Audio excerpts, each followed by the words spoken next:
e novamente eu fui visitado pela Polícia Federal para levar novos equipamentos meus. Pessoas foram sendo colocadas em cargos chaves no governo, que aí eu falo abertamente também, que são os militares, que é o Ramos e o Braga Neto. Para eles, os conservadores é um empecilho, são colocados como radicais. O estado de São Paulo ele é conhecido como o Tucanistão. Nós fizemos mutirões em vários estados, recolhemos milhares de fichas de domingo a domingo para que o Aliança fosse criado a tempo. O movimento conservador ele tem uma proposta de realmente mudar as bases da sociedade. A política é só um meio, não é o fim.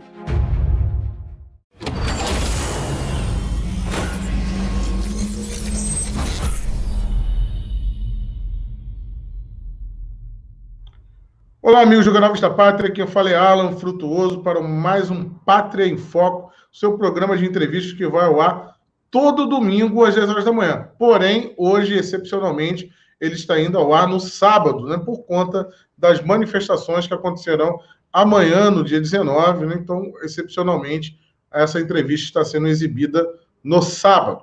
E eu queria já deixar aquele recadinho de sempre, né, que vocês já estão cansados de ouvir. Livraria do Canal Vista Pátria, a promoção terminou essa semana, mas ainda tem vários livros com descontos para vocês. Então não deixe de aproveitar, né, esses descontos nas indicações do canal. Você vai lá na primeira página da livraria, você vai poder observar os livros que estão com desconto. Também lembrar que hoje é o último dia, né, da promoção do curso do Instituto Borborema, 30% de desconto no curso de Linguagem, Literatura e Imaginário. Você pode parcelar em até 12 vezes o seu cartão de crédito. São 78 aulas, mais de 100 horas aulas, com 4 professores, excelente. Vale a pena aí para você conferir. E hoje eu tenho aqui comigo, né, ele que é o presidente do Movimento Conservador. Vocês sabem que aqui no canal, né, tem o Boletim Conservador, no qual aí o Valdinei Martins, que é coordenador estadual aqui do Rio de Janeiro, está sempre falando aqui com o pessoal do canal, mas o Edson Salomão, né, que é aí o presidente, né, nacional, né, ele que não é só o presidente, mas também é o fundador, né, o cofundador do Movimento Conservador, que não nasceu com esse nome, né, ele pode até fazer um apanhado rápido, apesar dele ter aí uma palestra inteira aqui no canal, vou deixar depois na descrição, ele explicando, né, como foi a trajetória muito bacana do Movimento Conservador, que não tinha esse nome, e vamos falar aí sobre assuntos pertinentes aqui, como o STF, né, que fez o inquérito do fim do mundo aí, no qual o Edson também foi alvo, e política nacional e tantas outras coisas que falaremos aqui. Edson, primeiramente aí queria que você se apresentasse para quem ainda não te conhece aí, né, e contasse rapidamente aí a história do Movimento Conservador, que não tinha esse nome no início, né, Edson? Tá certo, é isso aí, Alan. Obrigado pelo convite, é um prazer sempre estar falando contigo. Estivemos juntos aí no ano passado, inclusive na inauguração do Movimento Conservador, na capital do Rio de Janeiro, né? E um abraço para todos os seguidores do canal que têm acompanhado o excelente trabalho do Alan, né? E agradecer também ao Alan pela oportunidade que tem nos dado através aí do boletim que acontece todas as semanas, aí apresentado pelo Valdinei Martins, que é meu coordenador estadual no Rio de Janeiro, aí, que nos representa tão bem, né? Para quem não me conhece, né, eu sou presidente, fundador do Movimento Conservador, que, na verdade, ele nasceu em maio de 2016 como movimento direita paulistana, um movimento local que acontecia aqui na capital de São Paulo e que estruturamos o trabalho de reuniões semanais, de palestras, de manifestações, participação nas câmaras municipais. E esse modelo de trabalho ele cresceu, vários municípios do estado, pessoas começaram a nos procurar, e aí expandimos para o estado de São Paulo. Com isso, decidimos mudar o nome do movimento para Direita São Paulo. E aí chegamos a um número, na época, de 70 cidades aqui no estado de São Paulo, e aí foi quando decidimos expandir o movimento para todo o Brasil. E aí, mais uma vez, mudamos o nome do movimento, até porque não teria muito sentido Direita São Paulo em Manaus, por exemplo, né? E também para poder reafirmar o nosso posicionamento, que somos um grupo conservador. Dentro da direita, tem uns grupos que se identificam, né, que não são tão conservadores, então precisamos marcar essa posição, né? Então nos tornamos um movimento conservador, e hoje estamos em 10 capitais, né, em 10 estados brasileiros, e continuamos nos expandindo, né? Temos recebido todos os dias aí dezenas de pedidos de filiação, e o movimento está aí a todo vapor. Perfeito, Edson, perfeito. O Edson Salomão aí, que, como eu já falei, acabou, né, sendo alvo, né, desse inquérito do fim do mundo, esse inquérito aí contestadíssimo, né, ilegal, que foi avalizado pelo plenário do Supremo, infelizmente. Mas eu queria apontar um detalhe aqui, Edson, que nós ficamos chocados, acho que o Brasil inteiro, né? O Brasil, que preza pela liberdade, ficou chocado com aquela grande operação dos 29, né, que inclusive já trouxe algumas pessoas aqui no canal que foram alvos desse processo, mas eu queria chamar a atenção para o seguinte: o Edson Salomão, ele foi alvo muito antes desses 29, né, já no ano passado, ele sofreu uma busca e apreensão da Polícia Federal, teve seu computador, teve seu celular apreendido na época, eu coloquei até a sua denúncia aqui, expondo o fato na época aqui no canal, mas eu queria entender, se desde daquele momento onde você foi alvo pela primeira vez e agora posteriormente, se você já teve, como foi a dificuldade para você ter acesso, né, você foi um dos primeiros, se você já conseguiu recuperar os seus equipamentos, em que pé, né, está essa investigação, esse inquérito no que tange a Edson Salomão? Então, Alan, eu sofri a busca e apreensão foi em 19 de dezembro, né, que desencadeou uma denúncia que foi apresentada ao STF, que o material apresentado saiu da CPMI das fake news, tá? Foi apresentado por uma deputada federal, todos conhecem aí, e a partir disso foi o gatilho, vamos dizer assim, para que Alexandre de Moraes determinasse busca e apreensão. Então, dia 19 de dezembro, vieram na minha residência, levaram o meu notebook, levaram o meu aparelho de celular, pendrive e tudo mais, e a partir daí, né, eu não sabia o teor do inquérito, tá? No entanto que quando o delegado esteve aqui na minha casa e eu perguntei qual que seria o motivo, era um mandato de busca e apreensão sob sigilo, nem ele sabia o conteúdo desse inquérito, o porquê estavam cumprindo tal diligência. No dia seguinte, fui prestar depoimento de algo que eu não sabia do que se tratava, inclusive ele fez 3 perguntas que foi recebida via WhatsApp lá de Brasília, não sei quem foi que mandou, mas perguntas muito vazias, e aconteceu aí, passou eu ficar dependente do STF para poder liberar o acesso ao inquérito, né? Eu só fui ter acesso ao inquérito no final de abril. Então, veja só, foram 4 meses que eu fui aí vítima de busca e apreensão de equipamentos e 4 meses sem ao menos saber do que eu estava sendo acusado, não é? E quando o meu advogado teve acesso, só na parte que me compete, óbvio que eu também não posso expor aqui, mas assim, é de ficar estarrecido os motivos e assim e o conteúdo apresentado. Aí você vê a gravidade que essa perseguição aos conservadores, né? Então, vimos a parte que compete a mim, né? Os meus equipamentos não foram devolvidos. Depois disso, foi em final de abril, em maio, 24 de maio, foi 24 de maio, ocorreu novamente uma operação na qual foram aí os 29 envolvidos, né? E novamente eu fui visitado pela Polícia Federal para levar novos equipamentos meus, só que dessa vez não na minha residência, e sim lá no meu local de trabalho, que é no gabinete do deputado Douglas Garcia. Chegaram lá no gabinete, levaram um HD de uma máquina que eu normalmente utilizo, né? Levaram também um HD do notebook do deputado, né? Porque, novamente, ali, um mandado de busca e apreensão envolvendo o meu nome. E nessa segunda busca e apreensão, que nos deixou mais assim espantados, é que no teor do documento não aponta nada referente a mim, mas uma vírgula sequer. Simplesmente, meu nome está na inicial, lá como ele arrola todo mundo, e no final, na decisão, que deveria se determinar a busca e apreensão nos locais de cada um. No teor completo do mandato, é onde o cara fala, olha, vai lá, ele fez isso, ele fez aquela publicação XYZ, por conta disso que nós vamos fazer busca e apreensão. Não, dessa vez ele simplesmente botou meu nome na busca e apreensão. e levaram os HDs, e enfim, eu estou aí, né, sem meus equipamentos até hoje, né, e não tenho previsão de quando terei de volta. É um absurdo, né? Além do todo o prejuízo, né? Todo o estresse, na verdade, que é causado, estresse de exposição, né? Quando você ter Sim. seu rosto colocado aí nos jornais como se fosse um criminoso, ainda tem um prejuízo financeiro, né? É surreal.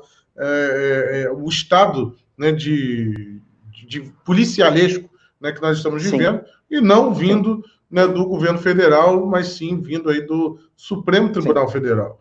Né? Inclusive, por falar de governo federal, Edson, você como presidente do movimento conservador, eu queria aí um parâmetro seu de como o movimento, né, ele está vendo aí o governo Bolsonaro. Inclusive, numa viagem que eu fiz agora com o Valdinei Martins, gravamos até um vídeo lá para o canal dele, onde falamos, né, sobre conservadorismo. Né? O movimento conservador, eu imagino que ele se atenha às pautas do conservadorismo. Isso aí é algo muito óbvio, né, o que eu estou falando aqui. E dentro dessas pautas do conservadorismo estão ali, né, um Estado mais enxuto, contra o aborto, né, ser pró-vida, no caso, né, a favor da liberdade, e tantos outros temas básicos, né, que são muito caros para qualquer conservador. Como você está vendo aí as movimentações, como você está vendo a agenda implementada pelo governo Bolsonaro? Então, veja, uma coisa que precisa ficar clara é que o movimento conservador, ele, desde quando ele nasceu, nós nascemos como realmente um movimento independente, isso nunca escondi, né? Um movimento que ele não tem uma dependência de um partido político e nem de um político em si. O que nós, como movimento, tomamos é o quê? A posição de apoiar, né, políticos que possam representar as nossas pautas. Como o próprio Alan colocou aqui, somos um movimento conservador que defendemos pautas muito caras a nós, não é? E que não podemos abrir mão de forma alguma, não é? Então, desde a origem do movimento, nós somos muito convictos e enfáticos na defesa desses valores. Quando Jair Bolsonaro se colocou à disposição de disputar a presidência da República, identificamos nele um homem que representa esses valores e que também se colocou ali para poder construir um governo conservador que defendesse essas bandeiras, essas pautas conservadoras. Né? Então, nos dedicamos, fizemos campanha, elegemos ele, apoiamos ele e continuaremos apoiando ele até o final do seu mandato. Tá? Porque nós nos comprometemos em apoiar porque cremos, obviamente, ser um presidente conservador, então vamos até o final. Tá? E com isso, ele entrou, assumiu o governo, construiu o seu governo, montou-se os ministérios, e durante esse ano de 2019 ele veio muito firme, realmente ali, defendendo aquilo que nós esperávamos, com a postura que nós realmente esperávamos. Infelizmente, começou a haver pressões, articulações, pessoas foram sendo colocadas em cargos chaves no governo, que aí eu falo abertamente também, que são os militares, né? E hoje ele tem 2 conselheiros, que é o Ramos e o Braga Neto, né? Que claramente, né? Para eles, né? Os conservadores um empecilho, né? São colocados como radicais, são colocados como intolerantes, são colocados como aqueles que têm gerado problemas para o governo Bolsonaro, por exigir mais cautela, por exigir uma melhor triagem em quem for colocar no governo, né? E só que eles vêm tomando espaço cada vez mais, têm tomado decisões, né? Cada vez mais que afasta os conservadores do governo, né? E aí conservadores, peças-chaves vão saindo, né? E aí vai criando esse deslocamento, né? Então, hoje, o governo Bolsonaro, comparado com o que foi dado início em janeiro de 2019, com uma aproximação junto aos conservadores, hoje eu vejo que já está bem distante, e o que entende-se é que se falar de conservador, ali acaba gerando arrepios nos militares. E quando se fala de militares, você fala de positivismo, né? E O positivismo nada mais é um grupo que é uma crença de que se não pode se basear em ideologias, e sim na parte técnica. Quer dizer, o cara basta ser bom naquilo que ele faz, que não importa a ideologia dele. Mas nós sabemos que um ser humano ele é dotado de inclinações, de pensamentos, e não importa o que ele seja, ele pode ser um baita profissional, se ele tem uma ideologia aprofundada nele, ele, de alguma maneira, ele vai aplicar aquilo no exercício da profissão dele. Então, vai haver influência ideológica, sim. Né? Então, e isso tem feito com que o próprio governo seja direcionado a cada vez mais ter diálogos com partidos de centro, trazer pessoas que gostaríamos que estivessem longe do governo, e, enfim, né, tá bem diferente daquilo que foi do início em janeiro de 2019. Entendo perfeitamente. Isso aí tem sido, inclusive, alvo, né, de muitos debates aí nas redes entre a base do presidente, né, por ver realmente que alguns pontos ali, né, alguns militares estão divergindo um pouco dessa agenda conservadora.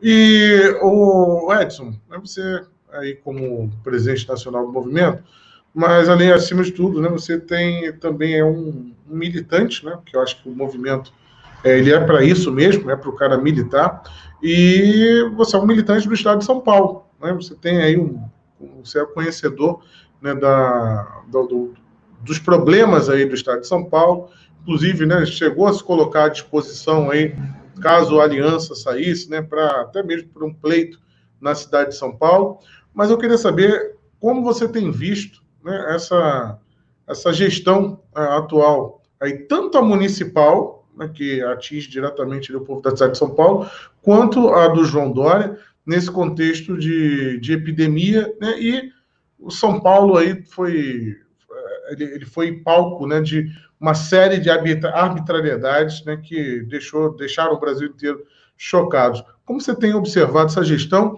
e como você vê, qual é a sua perspectiva para uma mudança desse estado de coisas? Inclusive, a gente teve o Alckmin agora aí, né, indiciado também por corrupção. Então, o problema não vem de hoje. Isso mesmo. O estado de São Paulo ele é conhecido como o Tucanistão. Né? Aqui é o estado. É isso mesmo, é o Tucanistão. Os tucanos dominaram o estado de São Paulo, né? Então, desde a era Covas, eu digo o Mário Covas, o falecido, né? O estado de São Paulo sempre esteve na mão deles, né? Então, os tucanos dominaram o estado de São Paulo, né? E dentro disso, desse domínio territorial dos tucanos, né? Muitas coisas aconteceram e graves. Por exemplo, a maior quadrilha organizada do Brasil, da América Latina hoje, viu? Da América Latina, envolvendo tráfico de drogas, tráfico de armas e roubo a bancos, e etc., nasceu debaixo da conivência dos tucanos, não é? Então, inclusive tem ministro do STF que foi advogado dessa quadrilha, né, para você ter ideia. Então, assim, tem essa situação, né? Você pega um ministério, você pega um Ministério Público, você pega outros órgãos que simplesmente não enxergam o que os tucanos fizeram nesses últimos 25 anos, né? E, claro, hoje estourou essa questão do Alckmin, mas quanto tempo levou isso, né?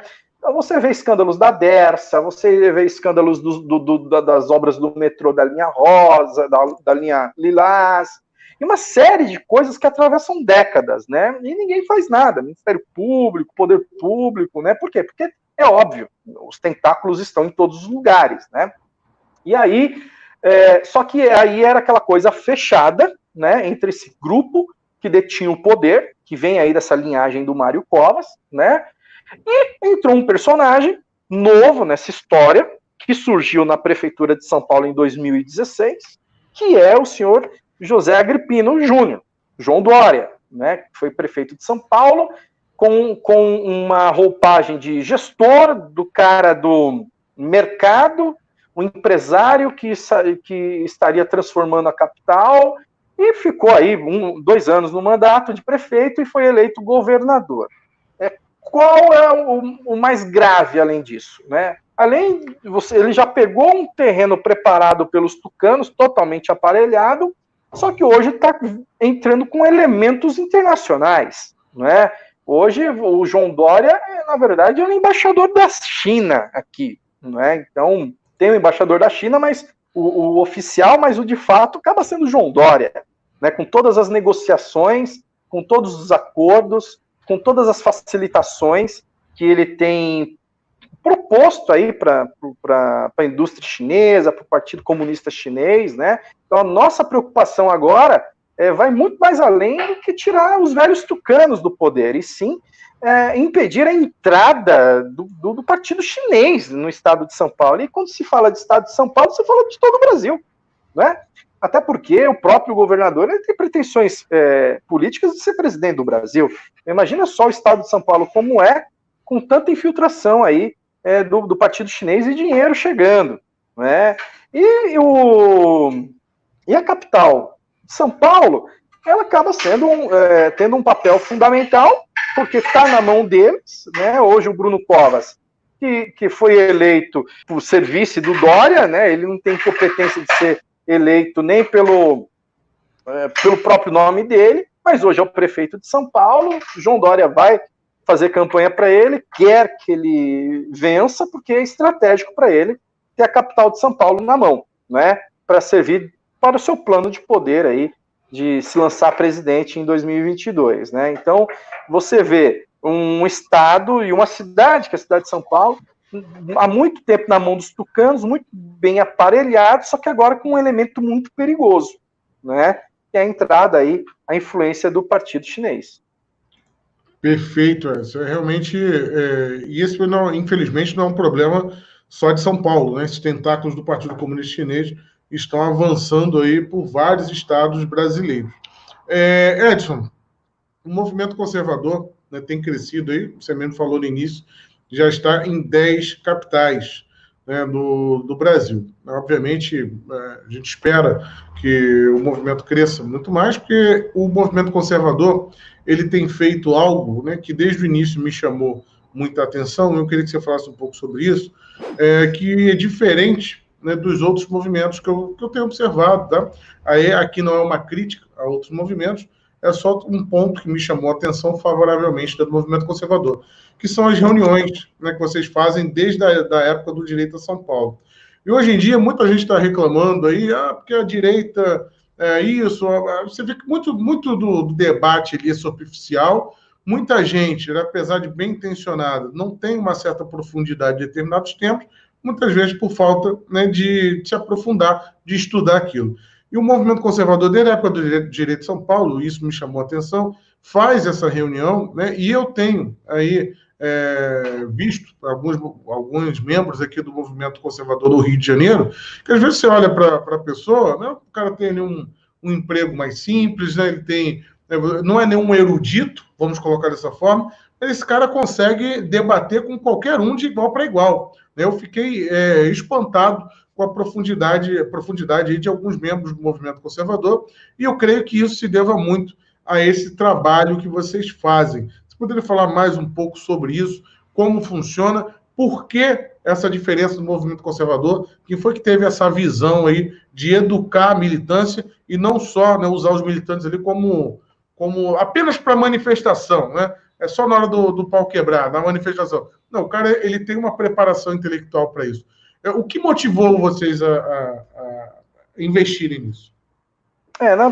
O que acontece é que desde, por exemplo, né, 2013, que foi quando eu me despertei, né, nessa questão política, porque até então eu era empresário, eu estava preocupado em correr atrás dos meus negócios, né, e aí houve aquela situação da onda de manifestações em junho de 2013, foi ali onde eu despertei, né, a partir dali, claro, eu comecei atrás de informação, comecei a entender o que era a política brasileira, esquerda, direita, liberal, grupos revolucionários e tal, aí você começa a estudar, conheci ali os vídeos do professor Olavo de Carvalho. Na verdade, eu conheci Olavo de Carvalho através de um vídeo do padre Paulo Ricardo. Ele tem um curso de marxismo cultural, foi ali que eu comecei a aprender, e aí alguma postagem do Paulo Ricardo falando do Olavo, assim, ou citando, eu não lembro o que era, mas, enfim, acabei caindo nas redes sociais do Olavo, e passei ali a ler, acompanhar tudo, né?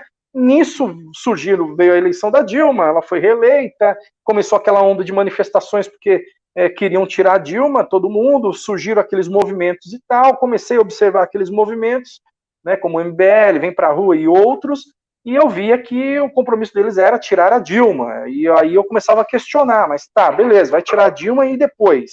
O que nós vamos fazer? Porque o establishment tá aí, tirar ela é só uma peça do tabuleiro, precisamos mudar todo o sistema. E para mudar todo o sistema, a gente tem que trabalhar as bases, né, os fundamentos.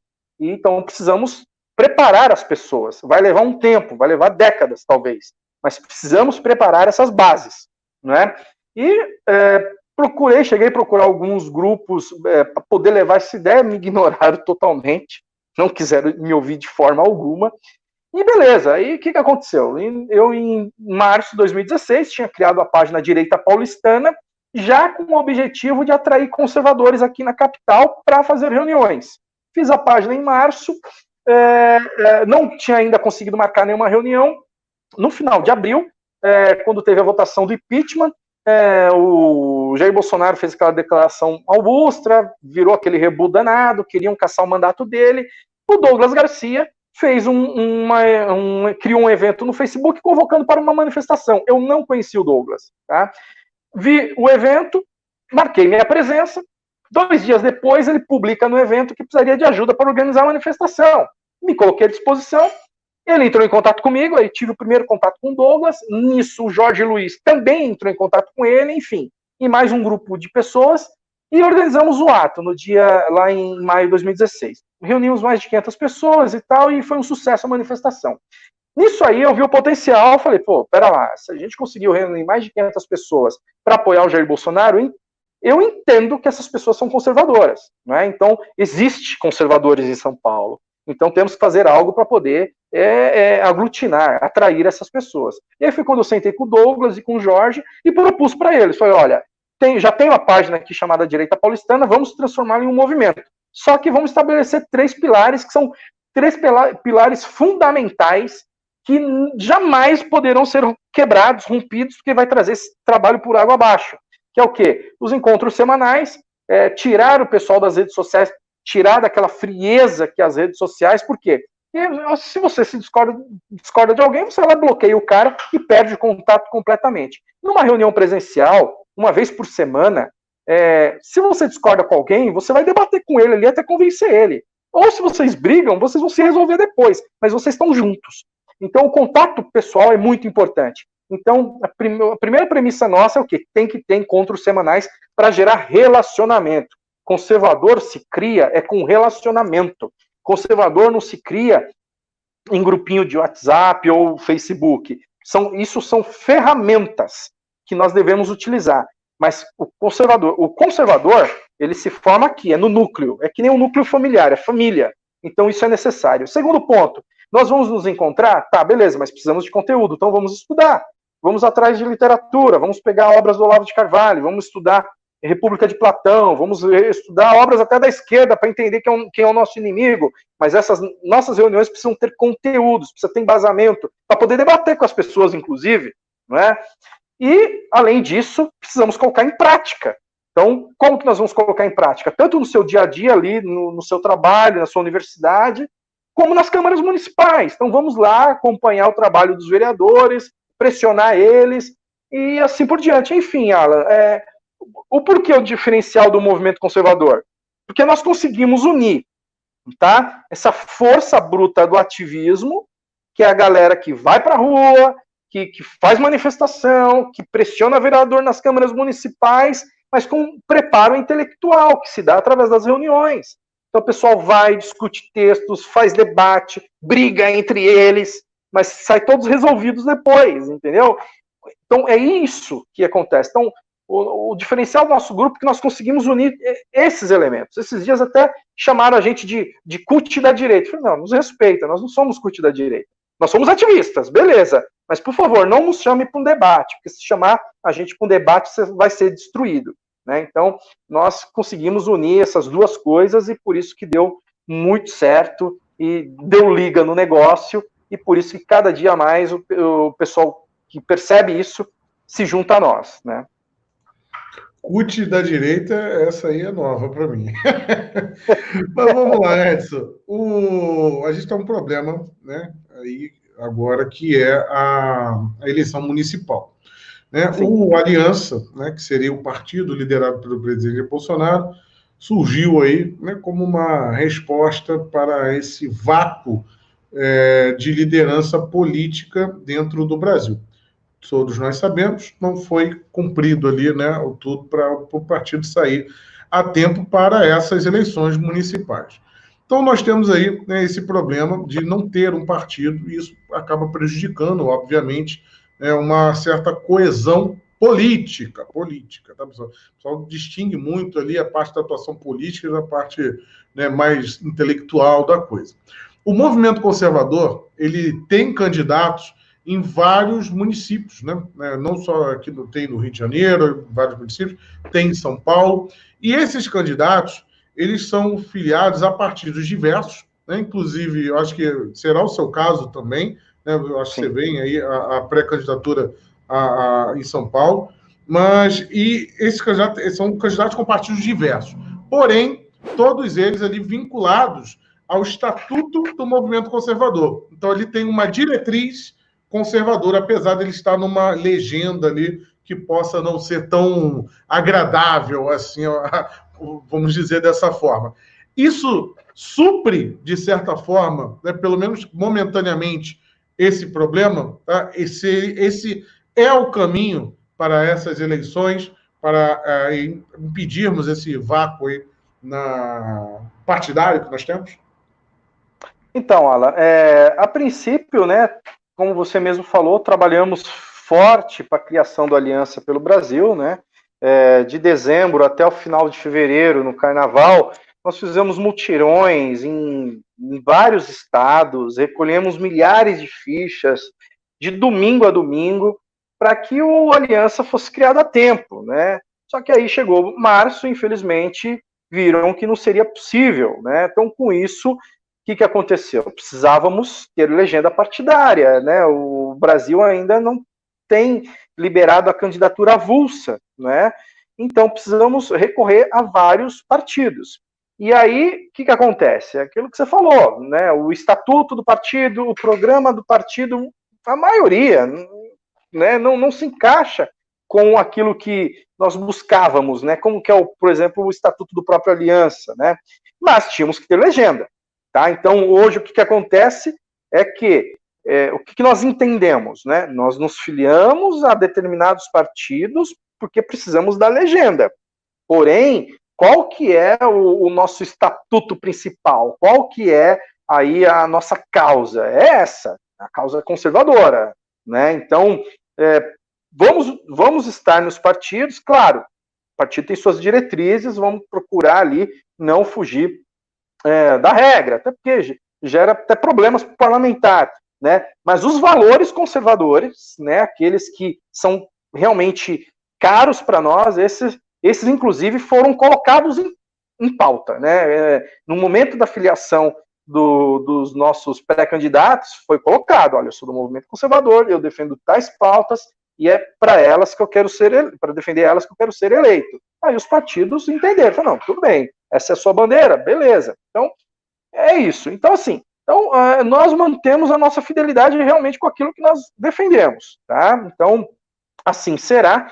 O ideal era ter, obviamente, um partido que nos abrigasse já dentro do esperado, com um estatuto conservador, todos numa só legenda, mas não foi possível. Então, para esse primeiro momento, se faz necessário, tá? Então, não é o ideal, mas se faz necessário utilizar dessas legendas para poder aí disputar as candidaturas, né? Aí é óbvio que vamos continuar trabalhando, né, para que um dia tenha um partido genuinamente conservador e possa abrigar aí todos os parlamentares conservadores, né? Perfeitos, né? Afinal, não é porque não tem um partido que a gente vai deixar de ocupar espaço, né? Afinal, os conservadores aí precisam tanto ocupar espaço na política, né? E hoje em dia, até esse jogo, eu vejo o jogo, que eu digo, o jogo político, eu vejo até de maneira mais fácil. Né? Hoje em dia a gente tem uma militância, um engajamento político que é possível, sim, fazer muitos vereadores, deputados, né, e até eleger um presidente, como nós já fizemos. O grande problema mesmo está na esfera cultural. Isso é uma batalha que a gente ainda vai demorar muito para conseguir fazer essa ocupação de espaço. Edson, eu queria aproveitar então aqui, né, e como eu faço com todos os entrevistados aqui, todos os convidados, eu sempre abro, né, o microfone para o convidado aqui fazer as suas considerações finais, né, e o microfone é completamente liberado para você falar o que você quiser. Maravilha, Alan. Cara, primeiramente, mais uma vez, obrigado aí. Para mim é uma honra poder estar falando com você, falando com seus seguidores, né? Olha, nós estamos aí com o nosso trabalho, né? O movimento conservador, ele tem uma proposta de realmente mudar as bases da sociedade, tá? Nós entendemos que o meio a política é só um meio, não é o fim, tá? Então, o movimento conservador, ele não tem como fim ingressar na política, ele tem como um meio que através da política nós podemos aí trabalhar para que as nossas pautas conservadoras avancem e muitas outras sejam resgatadas e que possamos ocupar os espaços. Porque se os conservadores não se organizarem, se os conservadores não colocarem vereadores, deputados e cargos no executivo, a esquerda vai fazer isso como sempre fez.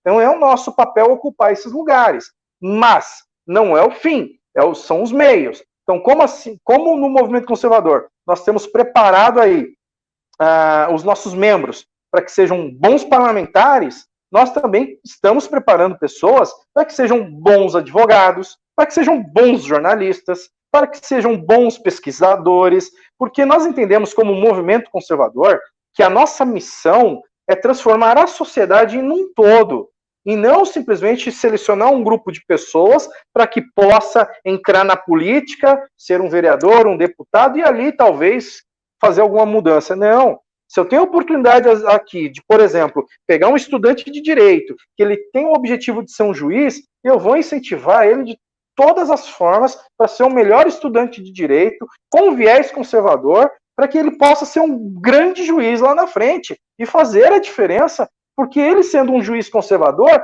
ele vai ser um elo quebrado no ativismo judicial. Ele não vai ser instrumentalizado no ativismo judicial. Eu tenho membros no movimento conservador que quer ser professor.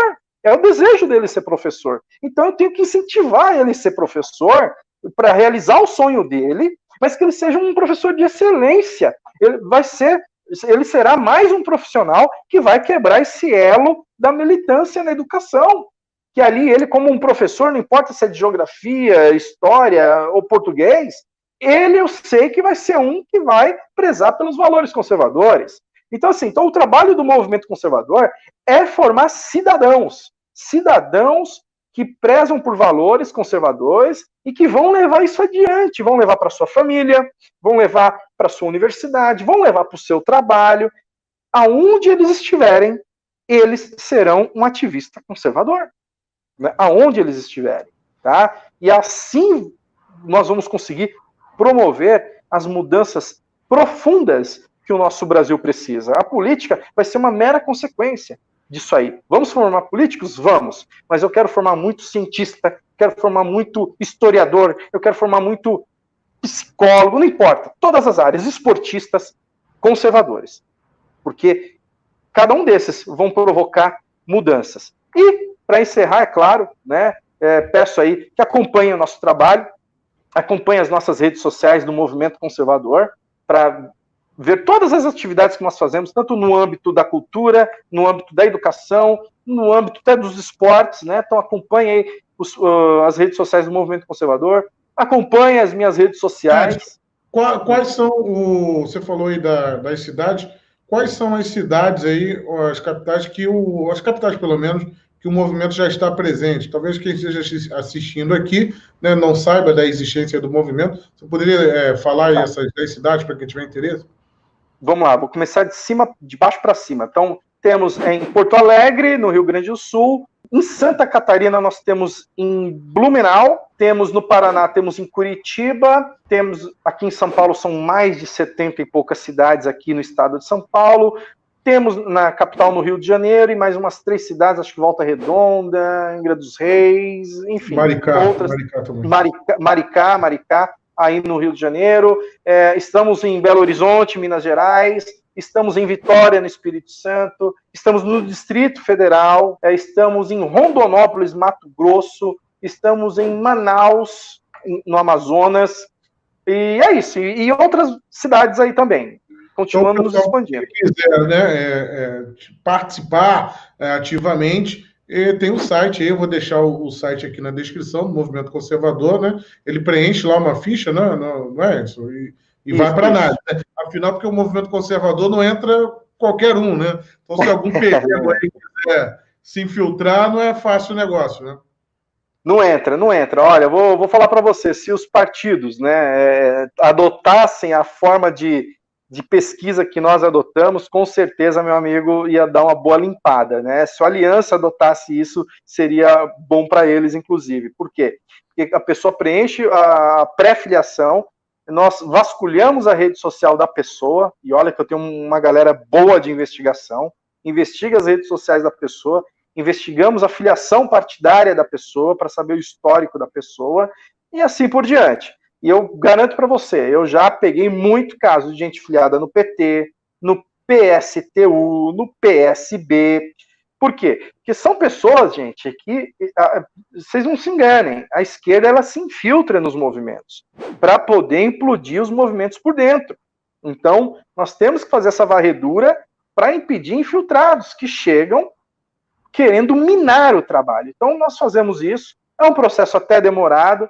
Todos os dias eu sou questionado porque, Edson, eu preenchi a ficha, ninguém entrou em contato comigo. Eu falo, paciência, porque, por exemplo, no último mês, Alan, nós recebemos mais de 700 fichas de pedido de filiação, só no último mês, né? Gente do Brasil inteiro. É muita coisa. Então, imagina só eu pegar uma por uma, entendeu? E fazer essa triagem, e até entrar em contato ainda com o cidadão. Então, é um processo longo. Por quê? Porque nós estamos criando uma base importante na sociedade. Então, nós não corremos aqui atrás de números de filiação. Temos 10 mil filiados, 30 mil filiados. Não. Nós queremos formar uma base sólida, coesa, que possa agregar e se unir com a gente. E dentro do movimento, né, tem, além das atividades aí que eu falei, também tem vocês têm cursos, né, gratuitos ali para quem é filiado, né? Tem várias atividades que são exercidas dentro do movimento. Sim. Principalmente são os encontros semanais, né? Que é onde nós exibimos, por exemplo, nós temos o curso de Política, Governo e Conservadorismo, que é um curso de 2 anos, ministrado pelo professor Rafael Nogueira, que hoje é presidente da Biblioteca Nacional, né? Um excelente curso de 2 anos, que é exibido gratuitamente nos núcleos, tá? Então, qualquer pessoa onde tiver núcleo pode ir na reunião que vai ser exibido o curso com baita conteúdo, com uma baita qualidade. Pena que por conta da pandemia muitas reuniões precisaram ser suspensas, né? Então isso atrapalhou demais esses últimos meses, mas assim que acabar isso, você vai ter a liberdade de poder ir nesses encontros gratuitamente. Fora isso, aí tem os planos de benefícios, que é opcional, né? Que aí você vai pagar uma taxa por mês, que, por exemplo, R$15 por mês, você tem um acesso a um curso preparatório do Enem, né? Que abrange aí mais de 15 matérias, 96 aulas de 45 minutos cada um, você assiste pelo celular. Mas eu não vou estudar mais. O seu filho, que está preparando para o Enem, pode ter acesso a esse conteúdo. R$15 por mês, né? Fora isso, tem outros materiais, revista Terça Livre, tem o Clube de Livros, que todo mês a pessoa recebe um exemplar de um livro da nossa livraria, cursos do Instituto Burke, estamos entrando agora com o curso do Fernando Mello, que é o Escola de Conservadorismo, tem o COF do professor Olavo de Carvalho, enfim, é muito conteúdo. Uma infinidade de coisas, né? É uma infinidade de coisas. Então, o pessoal aí que tiver, né, interesse em participar ativamente, né, se aprofundar primeiramente, né, isso é o mais importante, se aprofundar no que é conservadorismo, né, entender muito mais aí o mundo com um olhar mais conservador, né, e, além disso, participar ativamente, ser um militante, um ativista, né, na vida pública do país. Está aí o Movimento Conservador. Vou pedir para deixarem aqui o link fixado aqui embaixo. Queria agradecer muito aqui ao Edson Salomão, né, por conceder essa entrevista aqui para o canal Vista Pátria. Tá? E o microfone tá sempre aberto aqui para você, tá, Edson? Como precisar. É o Edson Salomão que vem exercendo um excelente trabalho aí à frente do Movimento Conservador e vem a candidato a vereador, não é isso, Edson? Conta isso, aí para o povo de São Paulo. Então, meu amigo, é isso aí. Nós tentamos aí, houve a pretensão para disputar a Prefeitura de São Paulo, porém, nenhum partido aí quis abrir a possibilidade, né? Então, por conta disso, né, eu estou vindo estou pré-candidato a vereador em São Paulo pelo partido PRTB, né? Então, esse ano aí me coloco à disposição para poder disputar a vereança em São Paulo, até porque não há nenhum vereador conservador na Câmara de São Paulo. Então, estou aí à disposição, peço que o pessoal aí acompanhe meu trabalho e me apoie nessa empreitada. É isso aí.